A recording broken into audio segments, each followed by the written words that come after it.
श्याम, श्याम पुरोहित क्या हुआ? इतने बड़े बड़े वादे करके गए थे तुम, क्या हुआ सबका? 60 लाख मेरे बेटे ने कंपनी के 80 लाख रुपए के शेयर्स 60 लाख में बेच दिए और तुम्हारे लोगों ने उसे हड़प दिया। मल्होत्रा साहब, आप तो देख रहे हो ना कितनी मेहनत कर रहा हूं मैं, लेकिन जब किस्मत ही ऐसे पंगा लेनी पड़ी हो तो मैं क्या करूं बताइए।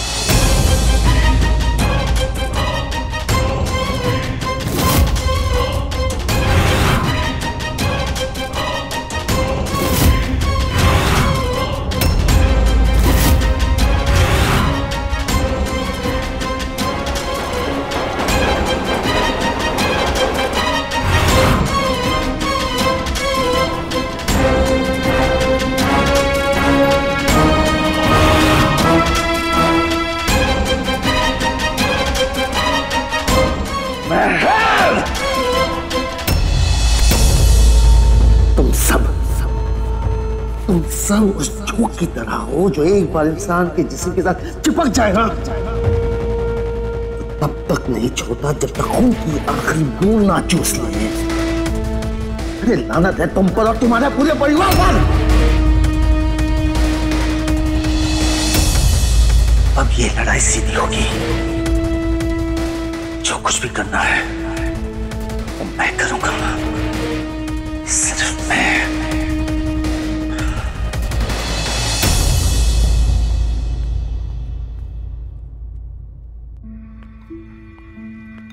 जब तक पार्टी थी तब तक अबीर इधर उधर मंडरा रहा था और जब अब काम का टाइम है तब गायब।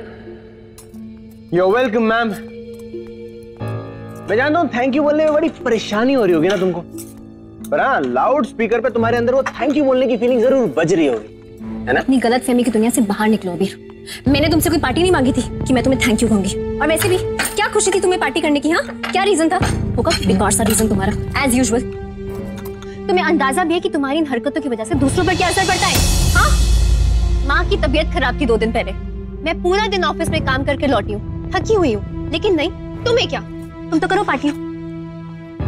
ओह हेलो मैडम, अगर अपनी बकवास खत्म हो गई हो ना तो दूसरों की सच्चाई जानने की भी हिम्मत रख लो। पहली बात, तुम्हें क्या लगता है ना सिर्फ तुम्हें ही मम्मी जी की चिंता है? मुझे कोई चिंता नहीं है मम्मी जी की। अरे मुझे चिंता है। जब मुझे पता चला कि मम्मी जी अपनी फ्रेंड की देखभाल करने के लिए पुणे गई है तभी तो मैंने ये पार्टी प्लान की।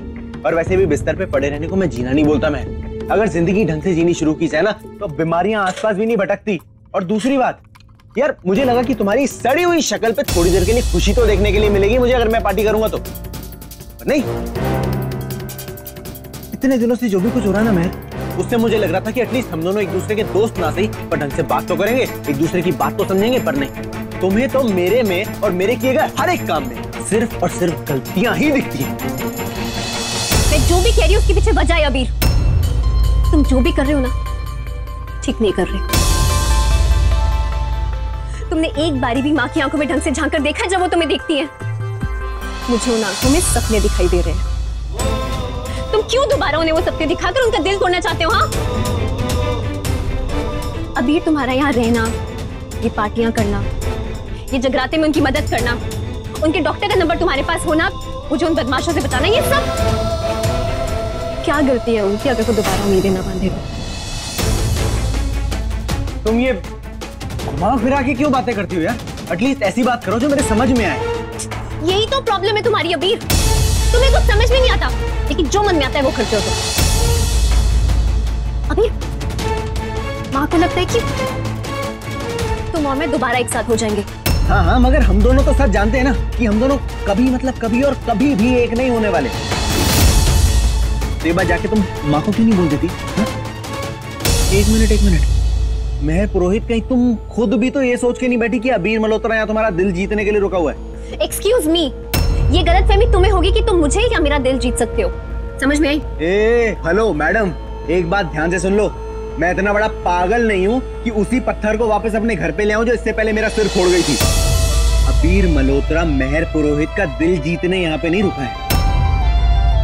मैं खुश हूँ यार, अपनी लाइफ में मस्त हूँ फट्टे से, मुझे कोई फर्क नहीं पड़ता। समझ में आ रही है? और क्या कहा था तुमने?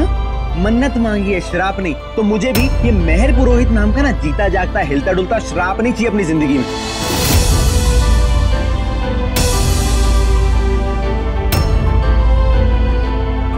बस यही है ना तुम्हारा आखिरी हथियार, आंसू। रो तुम तो बस, जितना मन करे रो लो, पर मुझे कोई फर्क नहीं पड़ता। मुझे तुम्हारे आंसुओं से और तुमसे कोई फर्क नहीं पड़ता। मैं तुम्हारी शक्ल भी नहीं देखना चाहता मेहर। और ये जो बातचीत हो रही है ना हमारी, इसे हमारी जिंदगी की आखिरी बातचीत समझना तुम। जा रहा हूं मैं कल सुबह एक घर छोड़ के, और देखना भी नहीं चाहता उसके बाद में तुमको। Okay, thank you, tata, bye.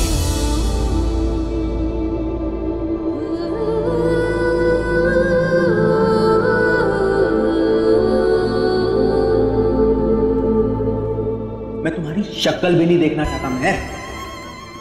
ये जो बातचीत हो रही है ना हमारी, इसे हमारी जिंदगी की आखिरी बातचीत समझना तुम। जा रहा हूं मैं कल सुबह एक घर छोड़ के, और देखना भी नहीं चाहता उसके बाद में तुमको। तुम जो भी कर रहे हो ना, ठीक नहीं कर रहे। तुमने एक बारी भी माँ की आंखों में ढंग से झांक कर देखा जब वो तुम्हें देखती है? मुझे उन आंखों में सपने दिखाई दे रहे हैं। तुम क्यों दोबारा उन्हें वो सपने दिखाकर उनका दिल तोड़ना चाहते हो? हाँ,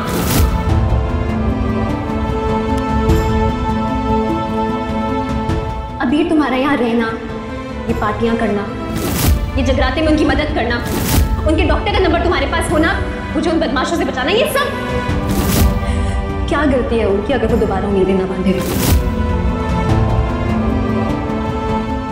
अबीर, माँ को लगता है कि तुम और मैं दोबारा एक साथ हो जाएंगे।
इन्होंने इस वक्त क्यों फोन किया होगा?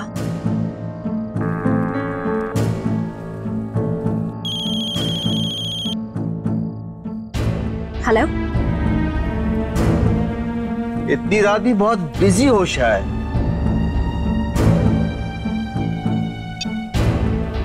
शायद इसलिए फोन उठाने में तुमने वक्त लगा दिया।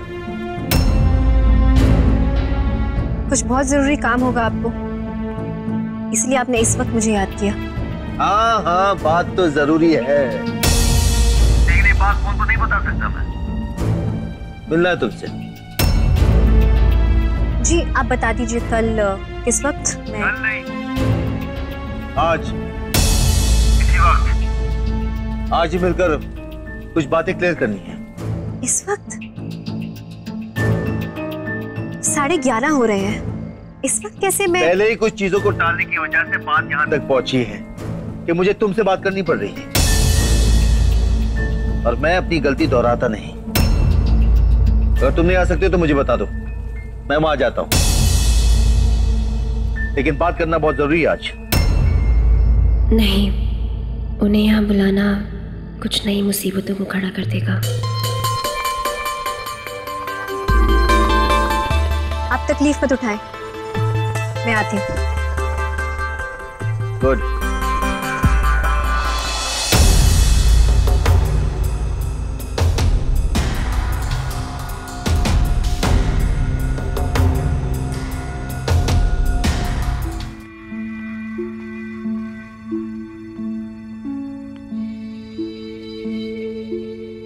अबीर,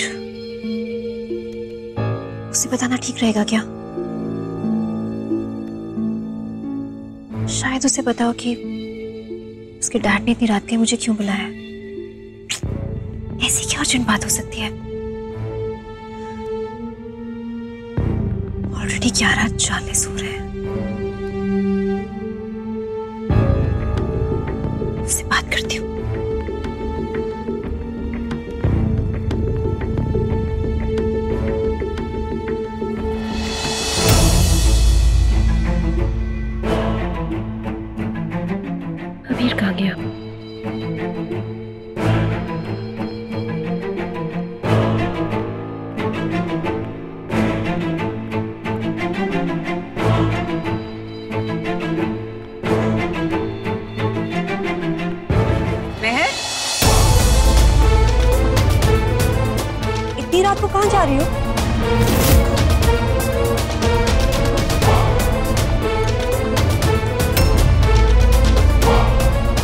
हुआ वो एक्चुअली ऑफिस में कुछ क्राइसिस आ गया सडनली।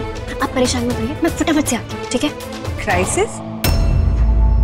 लेकिन मेहर, अभी 2 घंटे पहले तो तुम्हारे बॉस और उनकी पत्नी यहाँ पार्टी कर रहे थे, अचानक से कौन सा क्राइसिस आ गया? हाँ, हुआ वो एक्चुअली मेहर, तू झूठ बोल रही है मुझसे? सच सच बता, क्या बात है? मत छुपा कुछ। हुआ वो अबीर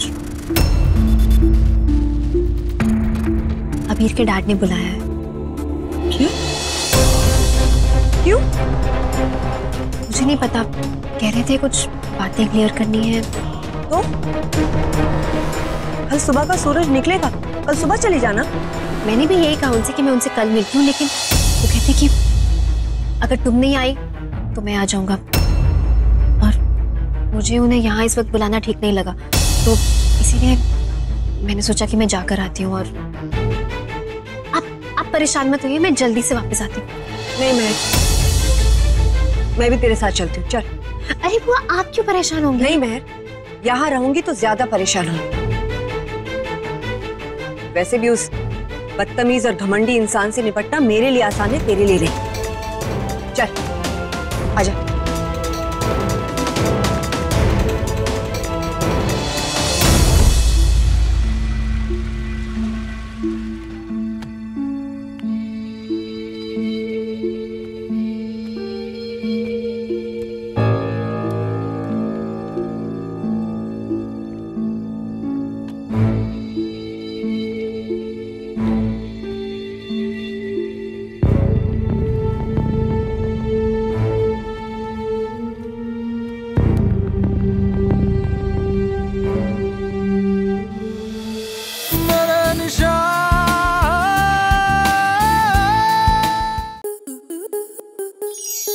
स्टार प्लस के ऐसे ही और बेहतरीन लम्हे देखने के लिए सब्सक्राइब करें हमारे YouTube चैनल को।